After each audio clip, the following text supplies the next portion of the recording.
Okay, I hope we still have free speech. This is an interesting topic. Um, I have never served in the military. I never wanted to, and I don't want to ever.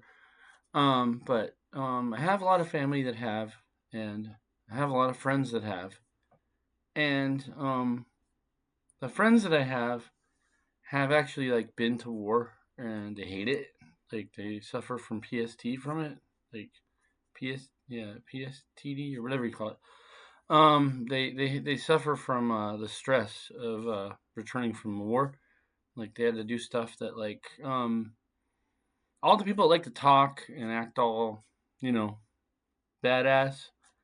Um, they don't like that. They really don't. Like I can talk to them because they at least respect me for like respecting that I went through hell and don't want to send them into hell again.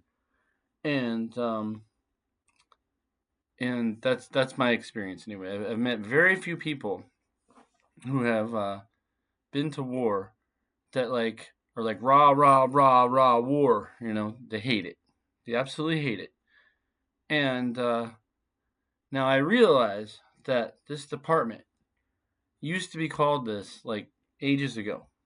There's a reason it changed, and it isn't just propaganda, although it kind of was. Um, but what I did was I spoke with my dad. He never went to war.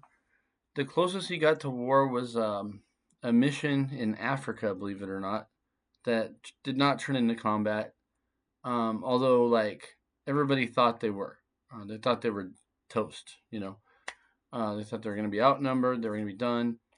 But it turned out that that never happened. It wasn't in the news, wasn't anything.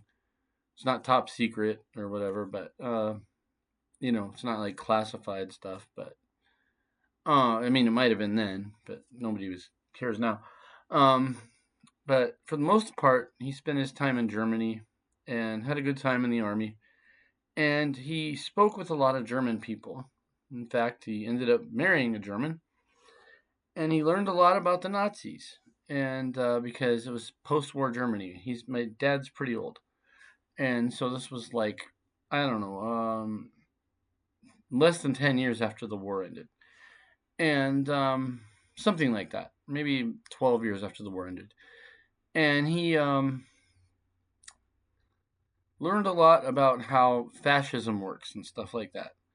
And although he voted for the T Man pretty much every time he was on the ballot, he is getting very nervous about the language, especially that like take over Canada, take over, Greenland. He really didn't like that, and it's pretty interesting. And he was just saying like this just sounds like what like how Hitler talked because he learned a lot from these people. They told him a lot, and they were very American. The thing about Germans is they're very English friendly and American friendly. Like you don't have to like know German; they'll teach you German. It's not like the French where like you have to know French. They're like, speak a couple German words and then we'll teach you the rest. That's kind of their way of their culture. A lot of I have like family there and now friends there on both sides. Like me and the better half, we have family from or living in Germany, so we know a little bit about this, and they know about fascism and Hitler and stuff like that. And so they're not happy. When they see this kind of stuff. See, it's not that like renaming this is a problem. It's the intention behind it. You know, it's like anything else. It's not like a symbol is bad. It's what are you trying to do with this? So that's kind of what they're concerned about. And yeah, including my dad, who spent a lot of time in Germany to the point where he became a fluent German speaker.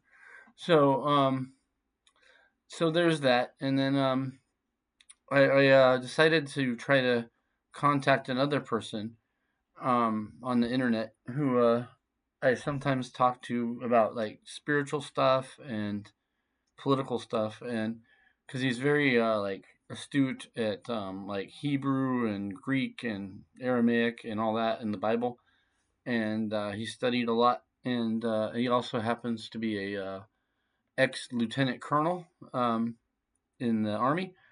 And I said, "Hey, what do you think about this?" And he's like, "Well, you know, I mean, that is what they're doing." And I said, "Yeah, but it's the intention behind it that bothers me." And he said, "Yeah, I agree." He agreed that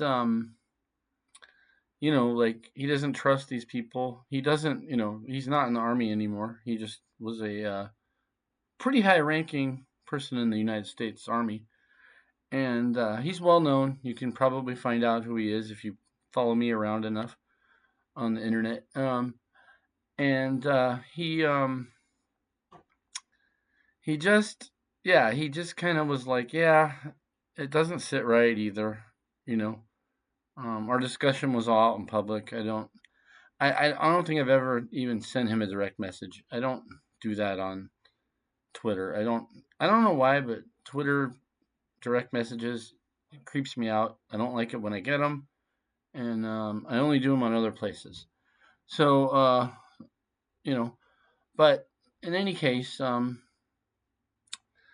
we, both my dad and this guy who actually served in the military, unlike a lot of these people on the internet who like never even, put on a uniform, such as myself. Um, by golly, thank God. Knock on wood for fuck's sakes. Yeah. But I respect our military. I respect that they, you know, did all this stuff. That even if it was for ill, they did it. Under orders, and they believed they were defending our freedoms and stuff like that. A lot of it was really crummy. And yeah, when I talk to people who, in more recent conflicts, they are just so jaded about like the military. They, like my dad told me this story. When he was a kid, his dad was in World War II, and he came home. He was in the Navy, and he came home. When the war was over, and he threw every piece of military memorabilia, everything, his uniform, everything, in the trash, and forbid his kid from ever going in the military. Well, they still had a draft, and it wasn't like you were guaranteed to go, but my dad just said, I'll just do it now, because it's peacetime. And so, probably a smart move because then he ended up avoiding Vietnam. So, that was actually a pretty good idea. Like, yeah, it was smart of him. But most of the people I know that have actually been in war hate it, absolutely hate it. And I don't know about who this guy is that's running the Department of War. It's like wank off, because like the reason why they changed it to Department of Defense is they wanted to tone down the rhetoric. You know, they wanted to, that's when the UN was getting bigger, and they wanted to like get the world more united instead of fighting each other. And unfortunately, it seems to be breaking apart.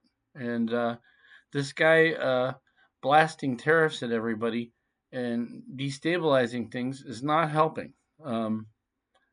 It's not helping. And, blowing up ships in Venezuela, like, it's not helping. Like, we don't want this stuff because it can turn, like, it can quickly turn into a bar fight, but with nuclear weapons.